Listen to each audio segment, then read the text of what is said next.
د فضل حق فاروقي، ګلبدین نایب او کریم جنت په نشتون کې د بنگلاديش پر وړاندې یو ورځنۍ او شلوريزو لوبو ته لوبډلې په ډاګه شوې.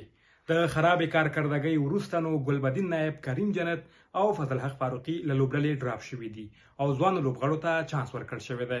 د بنگلاديش سره لوبې د راتلونکي میاشتې په 2 نیټه پیل کیدونکې دي.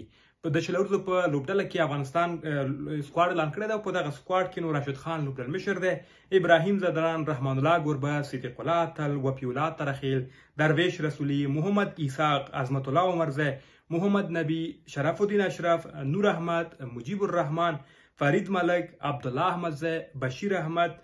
ورسره په احتیاطي لوبغاړو کې بیا رحمت شاه او همدارنګه الله محمد غضنفر شامل دي. بل طرف ته بیا په د ورځنیو لوبو په سکواډ کې حشمت الله شاهدي لوبډل مشر دی، ابراهیم زدران، رحمان الله ګربز، صدیق الله اتل، رحمت شاه، درویش رسولی، عظمت الله عمرزی، اکرام علی خیل، محمد نبی، ننگیال خروټه، راشد خان، الله محمد غضنفر، سلیم صافی، عبدالله احمدزی، بشیر احمد او په احتیاطي لوبغاړو کې بیا بلال سمی او فریدون داوزی شامل دي. باید یادونه وکړو چې د بنگلاديش سره 3 شلوريزې او 3 ورځنۍ لوبې د راتلونکي میاشتې یعنی اکتوبر په 2 نیټه پیل کیږي او د همدې میاشتې په 14 نیټه پای ته رسیږي.